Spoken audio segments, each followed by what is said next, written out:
Hey there, friends. This week we have been talking all about the water cycle. We've already gotten to talk about 3 steps of the water cycle. We've talked about precipitation when we saw it raining outside. We've talked about collection when we looked at a puddle while it was raining. And yesterday we talked about evaporation. And that's when the water, the liquid water, or solid if it's snow, turns into water vapor when it gets heated up. So today we're going to talk about the next part of the water cycle. And we're going to do an experiment to show it. I'm really excited for that. So let's look at our poster one more time. So here's precipitation, collection, and evaporation. Evaporation is when, we talked about yesterday, is when the water turns into a gas. And like we said, it forms into clouds. And there's a very specific reason why it forms into clouds.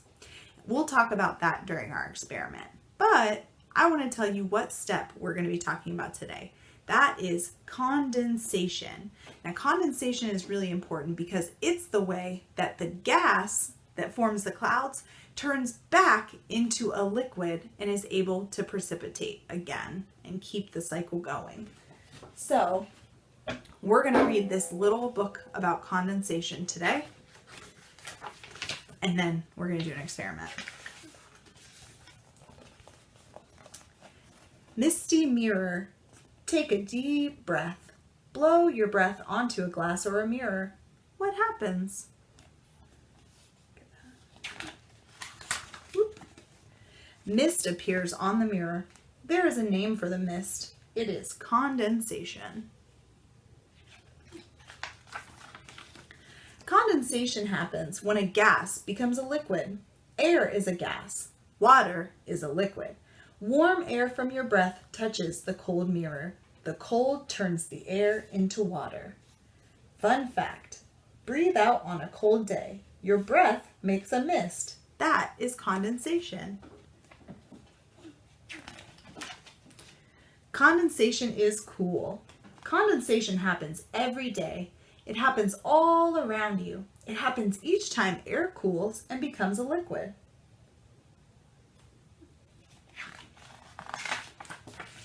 Condensation is the opposite of evaporation. Evaporation happens when liquid is heated and becomes a gas. It says, can you see evaporation in these pictures? You may see condensation early every day. It is the dew on grass and other plants. Ooh, that says dew on spider webs makes pretty patterns in the sun. That is pretty. Condensation also happens in clouds. Water evaporates from Earth. It becomes a gas. The gas rises in the air. It cools down and becomes clouds. Clouds are condensation. The same thing that happens in clouds happens in your home. Put some ice in a glass. You will see water form on the glass. Water forms under the glass too. That is condensation. Fun fact, the condensation does not leak from the glass. It comes from the air around the glass. What? You can also hold your hand over a hot bowl of soup, but not too hot. Your hand will become wet from the steam. That is condensation too. So the steam from your soup is evaporation, and when the steam becomes liquid again, then it is condensation. And here we are back to the water cycle. The water cycle. Condensation is part of the water cycle. The water cycle is how water changes. It changes its form. Water on Earth evaporates. Then it condenses. It may fall to Earth as rain or snow. Then it evaporates again. Condensation is just one part of the water cycle, but it is a big part. All right, the end. So now I'm going to show you guys an experiment to test condensation. Are you excited? So am I. Let's see what happens. Hey guys, I wanted to show you a really quick and easy experiment to show condensation. Now, this only takes a couple of supplies, but as usual, if there are any experiments I show that you want to try for yourself, please make sure that you have a grown-up around. Okay? Deal? Now we can start. All right, so the first ingredient that I have is hot water. Then we're going to use some ice cubes I have in this little dish and just a regular plain old glass. Now, I'm going to show you this glass is completely dry. Nothing in it. Nothing in it at all. I got a paper towel. Nothing in it. Completely dry. Okay, so now we're going to pour just a little bit of our hot water into the glass. Okay, so now the first thing I notice is that there is some steam on the inside of the glass. That's water vapor, just like in the water cycle. So now I'm going to put these ice cubes on top of the glass. Now I'm going to move the camera up closer so that you can see what happens when the ice cubes start cooling down the hot water inside the glass. Whoop. So remember, condensation is the step in the water cycle when the water vapor that goes up and forms the clouds starts cooling down so that it can become precipitation again, or rain or snow. So what the ice cubes are doing is it's cooling down that water vapor that you saw inside of the glass.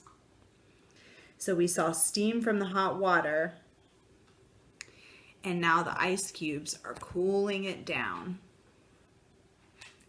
Can you notice any changes? Shake them, maybe that'll make it. Now this water is very hot.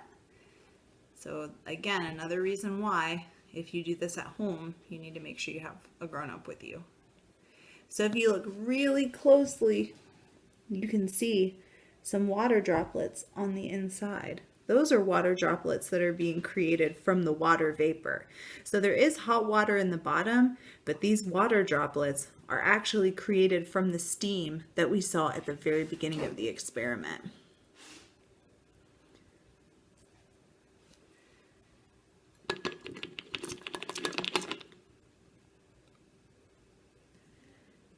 You can see, especially towards the bottom, there's water droplets.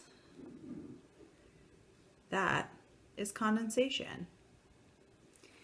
Now, another time that you might see condensation is almost kind of like the opposite of this. So if you take a glass and you put ice and a liquid in there, so let's say you were drinking ice water, the outside of your glass would get condensation. So you would have water droplets on the outside of your glass. Sometimes that happens, especially if you have like a cold drink outside on a hot day. But let's see if there's any condensation on the outside of our glass. There's not. It's completely dry. And the reason for that is because the condensation that's happening is only happening inside of the glass. This is a fun fact. If you have condensation on the outside of your glass, it's because it's actually reacting to vapor that's in the air around the glass. Pretty cool, huh? I hope you guys enjoyed this condensation experiment, and stay tuned to see a fun cloud experiment that we're going to do tomorrow. Bye!